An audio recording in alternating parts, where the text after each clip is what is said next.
जब मैं जम्मू की बात आपको बता रहा हूं तो जम्मू की ओर आने वाले लोग और जम्मू की ओर आने वाली गाड़ियों का भी हाल जानना बहुत ज्यादा जरूरी है, क्योंकि पिछले 24 घंटों के दौरान लगातार यह खबर सामने आ रही थी कि जम्मू कश्मीर की ओर आने वाली गाड़ियां लखनपुर के मकाम पर प्रोटोकॉल को ब्रीच किया जा रहा है, प्रोटोकॉल पूरी तरह से फॉलो नहीं किया जा रहा है। जी हाँ, जम्मू कश्मीर में कोरोना प्रोटोकॉल की खिलाफ वर्जी साफ नाराज इस हवाले से शिकायतें मौसूल हो रही कि लखनपुर में टेस्टिंग पर सवाल उठ रहे हैं। जम्मू कश्मीर में जो दाखिल होने वाली माल बरदार गाड़ियां हैं बिना टेस्ट के वो वादी के अंदर या जम्मू कश्मीर के अंदर दाखिल हो रहे हैं। इस सिलसिले में इंतजामिया के बड़े दावे पर जो है सवाल उठ रहे हैं। जिस तरह से इंतजामिया का मानना है कि जम्मू कश्मीर में जो जम्मू कश्मीर बैरूनी रियासत से माल बरदार गाड़ियां आती हैं, मुसाफिर आते हैं, उनको बिना टेस्ट के आगे जाने की इजाज़त नहीं दी जा रही। लेकिन जो खबर आ रही है कि हज़ारों की तादाद में जो माल बरदार गाड़ियां हैं उनमें सिर्फ 200, 150 या 300 के करीब माल बरदार गाड़ियों के जो ड्राइवर हैं या उनमें जो सवार होते हैं उनके सिर्फ टेस्ट किए जाते हैं। लेकिन जो बाकी हजारों लखनपुर एंट्री वो है जहां से जम्मू कश्मीर के बाहर से लोग अंदर आते हैं, वहां पर हमने रेड जोन भी देखा है और सरकार का वादा भी किया था कि जो भी लोग आएंगे जी उनकी टेस्टिंग होगी। और गुज़श्ता दिनों हमने देखा था कि डिप्टी कमिश्नर ने भी मुआयना किया, लेफ्टिनेंट गवर्नर साहब के एडवाइजर ने भी मुआयना वहां पर किया और ये कहा कि अब अरेंजमेंट्स को और पुख्ता किए जाएंगे। लेकिन बड़ी खबर जो हम अपने नाजरीन को बता रहे हैं कि अगर हर दिन 3500 ट्रक्स आप मान लीजिए अंदर आती हैं तो तकरीबन 150 से 125 के करीब गाड़ियों की सिर्फ चेकिंग होती है, टेस्टिंग होती है। यानी एक गाड़ी के अंदर 3 से 4 लोग होते हैं, ड्राइवर, कंडक्टर और कोई और पैसेंजर भी होता है जी बीच में। तो ये 3-4 लोगों को जब आप देखेंगे तो इतने लोगों का सिर्फ वहां पर टेस्ट होता है, बाकी मानदा गाड़ियों को एज इट इज चलने की इजाजत भी दी जा रही है। और जो ग्राउंड जीरो पर अफसर मौजूद है, जब हमने उनसे बात की तो पता लगा कि जनाब लंबी लाइन नहीं लगा सकते हैं, अगर सबका टेस्ट किया तो घंटों लगेंगे और फैसिलिटी उतनी हमारे पास नहीं है। ये फ्रॉम द हॉर्सेस माउथ हम आपको बताने, लेकिन ग्राउंड जीरो पर क्या कुछ चल रहा है लखनपुर के अंदर, हमारे नुमाइंदे सरबजीत भी ग्राउंड जीरो पर मौजूद है। सरबजीत, खबर यह कि लखनपुर एंट्री पॉइंट पर प्रोटोकॉल की खिलाफ वर्जी, कल हमने देखा कि लखनपुर मादापुर के मुकाम पर लोगों ने प्रोटेस्ट किया, कहा कि जनाब हम हर रोज मजदूर हैं, आते हैं, लेकिन हमारा टेस्ट आप करेंगे तो 3 से 4 घंटे जाया होंगे तो हमें नौकरी कहां पर मिलेगी। आज जो दूसरी खबर सामने आ रही कि जो गाड़ियां आ रही हैं उन्हें भी, यानी जो ट्रक्स आ रही हैं उन्हें भी ड्रामा के तौर पर खड़े किया जा रहा है, लेकिन जो प्रोटोकॉल है उसकी खुल्लम खुल्ला खिलाफ वर्जी वहां पर हो रही है। आपका अपडेट क्या कुछ है? जी बिल्कुल, जिस तरह से डिपकॉम ने लखनपुर का दौरा किया था उसके बाद यहाँ पर प्रोटोकॉल में तब्दीलियां तो की गई हैं।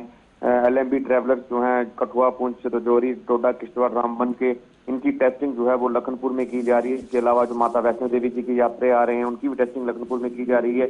इंटरस्टेट ट्रैवलर्स की जो जांच है वो भी लखनपुर में की जा रही है। लेकिन जिस तरह से आपने भी कहा कि मालवाहक वाहन जो है बाहर से जैसे जो जम्मू कश्मीर में एंटर कर रहे हैं, जिनकी संख्या जो है वो 3000 से अधिक है, हर रोज वो मालवाहक वाहन जो है माल लेकर जम्मू कश्मीर में आते हैं, उन लोगों की जो है 100% सैंपलिंग जो है 100% टेस्टिंग जो है वो नहीं कर पा रहा है प्रशासन। हालांकि प्रशासन का ये दावा है कि इन लोगों को रैंडम जो है वो सैंपलिंग की जाती है। हालांकि जितनी भी गाड़ियां जम्मू कश्मीर में एंटर कर रही हैं, हर एक गाड़ी की एंट्री डिटेल्स जो है वो लखनपुर में फीड की जा रही है। किस गाड़ी में कितने लोग सवार हैं, एक गाड़ी में सिर्फ 2 लोगों को ही अनुमति दी जा रही है कि वो लोग जम्मू कश्मीर में एंटर कर सकते हैं और उन लोगों की भी वहां पर पूरी जांच जो है वो की जाती है, स्क्रीनिंग जो है हालांकि वो की जा रही है। इसके अलावा उनका नाम, उनका नंबर, वो कहाँ से आए हैं, कहाँ जाना है, वो सब डिटेल्स जो है वो लखनपुर में फीड की जा रही हैं। लेकिन 100% सैंपलिंग की अगर बात करें वो लखनपुर में अभी तक सामने नहीं देखी जा रही है। हालांकि प्रशासन का ये कहना है कि रैंडम जो ट्रकर्स जो बाहर से आ रहे हैं उनकी जांच जो है वो लखनपुर में की जा रही है। लेकिन कहीं ना कहीं एक बड़ी बात ये सामने आ रही है जब प्रशासन ये कह रहा है कि 100% सैंपलिंग उन लोगों की जाएगी जो बाहरी राज्य से जम्मू कश्मीर में आएंगे, लेकिन ऐसे में ट्रकर्स की जांच ना होना पाना कहीं ना कहीं खतरे की घंटी है।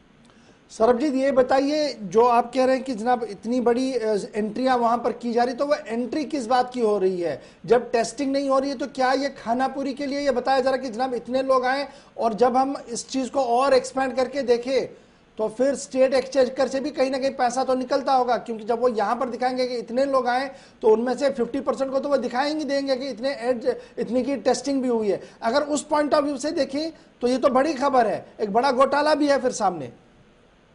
ये जो सारा सिलसिला है, जो ये सारी कवायद की जा रही है, ये लास्ट 1 साल से लगातार जारी है। जब पिछली बार जब लखनपुर में यहाँ पर एंट्री फिक्स की गई थी, तब से ही सभी जितने भी ट्रकर्स जो हैं वो लखनपुर में एंट्री करते हैं, हर एक का डाटा जो है लखनपुर में फीड किया जाता है। हालांकि उसके लिए गवर्नमेंट के मुलाजिम जो है एजुकेशन डिपार्टमेंट के, उनको वहां पर तैनात किया गया है। हर एक ट्रकर की बिल्टी लेकर उनको जांचा जाता है कि क्या माल लेकर वो जम्मू कश्मीर में आ रहे हैं, कौन कौन इसमें सवार है। उनकी बाकायदा वहां पर सैंपलिंग की जाती है। सैंपलिंग करने के बाद उनको, हालांकि टेस्टिंग के लिए वो जिस तरह से मैंने पहले भी कहा कि वो कह रहे हैं रैंडम टेस्टिंग की जाती है, तो सैंपलिंग का प्रोसेस है वो वहां पर अभी तक नहीं है। लेकिन जिस तरह से वो अगर बात करें, जांच जो है उनकी की जाती है कि किसी को कोई बीमार तो नहीं है, टेम्परेचर जांचा जाता है। इसके अलावा अगर बात करें तो उनका कहां से ये लोग आए हैं उनकी जांच वो की जाती है। तो प्रशासन का ये भी कहना है कि अगर कोई लोकल है कठुआ का,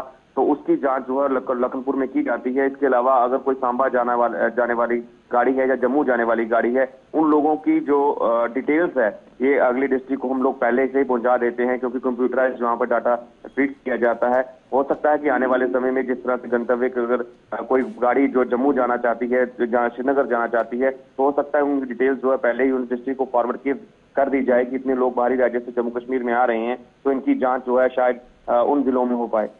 बहुत शुक्रिया जी सरबजीत। फिलहाल बड़ी खबर ये कि जितनी भी माल बरदार गाड़ियां आ रही हैं 100% टेस्टिंग नहीं हो रही है। और एडमिनिस्ट्रेटिव पार्ट पर अगरचे कैमरा पर कोई बोलने के लिए तैयार नहीं है, लेकिन जरूर ये बताया जा रहा है कि जनाब 100% टेस्टिंग करने के लिए इंफ्रास्ट्रक्चर को और ज्यादा बढ़ाने की जरूरत है, तब जाकर ये मुमकिन हो सकता है।